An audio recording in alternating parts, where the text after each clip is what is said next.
الخبیثات للخبیثین والخبیثون للخبیثات، خبیث مرد خبیث عورتوں کے لیے اور خبیث عورتیں خبیث مرد کے لیے، والطیبات للطیبین والطیبون للطیبات۔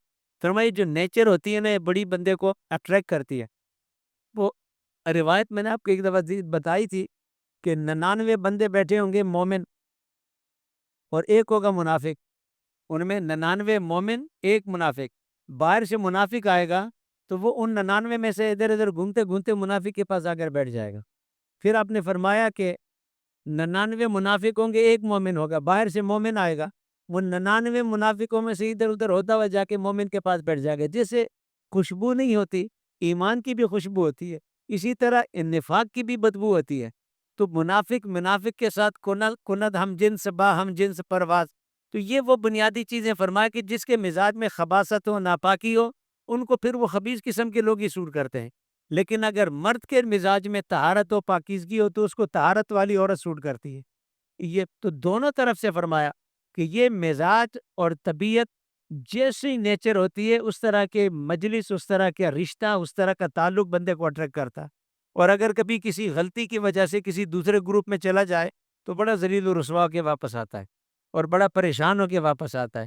کئی لوگوں نے تجربے کیے، کسی ایک چیز سے اٹریکٹ ہو گئے، انہوں نے وہ جو کرائٹیریا تھا جو قرآن نے کہا کہ مزاج کا، طبیعت کا، اخلاق کا، وہ نہ دیکھا، کوئی اور شے دیکھی، جا کے رشتہ ہو گیا، تعلق ہو گیا، لیکن بعد میں جو اس کا حال ہوا پھر اس کی حالت دیکھنے والی، اس لیے کہ مزاج جب تک نہ ہو، طبیعت نہ ہو اور یہ بنیادی نیچر نہ ملتے ہوں، اس وقت تک کبھی کوئی شادی کامیاب نہیں ہو سکتی، رشتہ کامیاب نہیں ہو سکتا، دوستیاں کامیاب نہیں ہو سکتی۔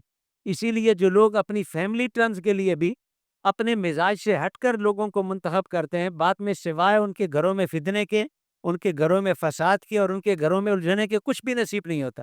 وقتی طور پر کہتے ہیں کوئی گل نہیں، بچیاں دی سہیلی ہے، میرے بچیاں دا فرینڈ ہے، لیکن بعد میں جو اس کے ناپاک اثرات ہوتے ہیں وہ انسان تصور بھی نہیں کر سکتا، اس لیے کہ نیچر انسان کی نہیں بدلتی۔ تو فرمایا جو آپ کے ہم مزاج، ہم خیال اور ہم اخلاق لوگ ہیں ان کے ساتھ رابطہ رکھو۔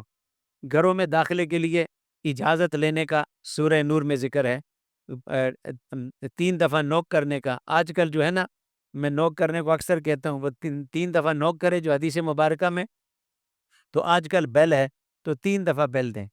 اور ہمارے کئی لوگوں کو ہوتے ہیں کہ جب ان کو پتہ ہے نا بندہ اندر ہے نہیں کھولتا تو اس بیچارے کو نکال کر ہی چھوڑتے ہیں، اس کی انگلی بیل پر رکھیں گے اور بہریں گے اور شور کریں گے۔ اللہ کے بندے، شرعی ضابطہ یہ کہ 3 مرتبہ آپ کا کام ہے نوک کرنا یا 3 مرتبہ بیل دینا، اس کے بعد اگر وہ اندر ہے بھی نہیں آنا چاہتا تو اس کو چھوڑ دو، اس کے حال پہ، کوئی تمہارا اس پہ کوئی حق تو نہیں کہ اس نے اس بیچارے کو نکال کے رکھنا ہے۔ تو یہ غیر شرعی باتیں ہیں اور بد اخلاقی کی باتیں ہیں۔ فرمایا کہ جب کسی کے گھر میں جاؤ تو دروازے کے سامنے نہ کھڑے ہو کہ اچانک دروازہ کھولے، ان کا پردہ ہوتا ہے، سائڈ پہ کھڑے ہوں۔ پھر یہ روایت یہاں سے یہ بھی آداب بتائیں حدیث مبارکہ میں کہ کسی کے گھر کی طرف نہ جھانکو۔ یہ انتہائی بد اخلاقی ہے کہ آپ کسی کے گھر کی طرف جھانکتے ہیں، کسی کی پرائیویسی کرتے ہیں۔ تو جھانکنا، یہ ساری چیزیں یہ سورہ نور کے بنیادی آداب ہے۔ پھر حدیث مبارکہ کی روشنی میں آپ ان کا تفصیلی مطالعہ کریں